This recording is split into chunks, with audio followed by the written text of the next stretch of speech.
and good afternoon, British and American culture class. This is week 7, but Friday will be the beginning of week 8, and I just want to make a short announcement today. Quiz number 3 happens this Friday at 10 o'clock. Same rules as usual, 10 questions, 10 minutes. You have to submit the form by the 10-minute mark before, or it doesn't get accepted.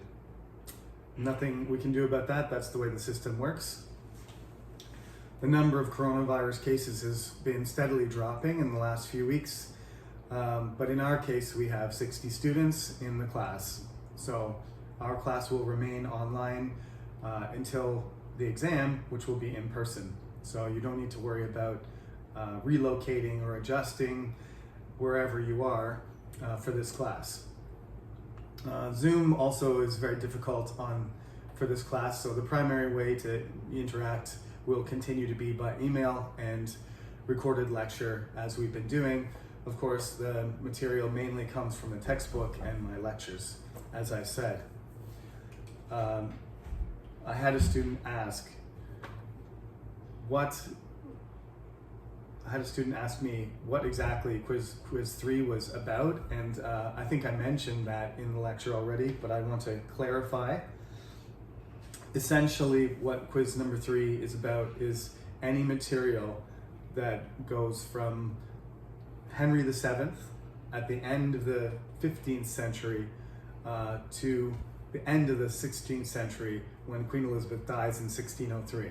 So King James is not involved, but anything that happens over that century, Henry VIII's, drama with his family, the way the Tudor state is organized, Queen Elizabeth's money problems, the 5 areas, the 5 points of weakness in the English society, the Reformation, ideas of Catholicism, what a Puritan is, what a Presbyterian is, all of that stuff is quiz number 3.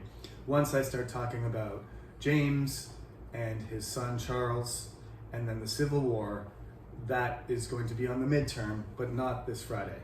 Okay? So that's it.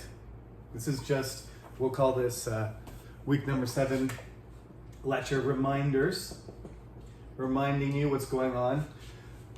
There'll be 1 or 2 more lectures with content that finishes off 17th century, so that we can talk about, the financial revolution and the beginning of the conflict with France, the Glorious Revolution and stuff like that, which kind of connects this course to the 18th century when the United States becomes a country and we talk about the Revolutionary War.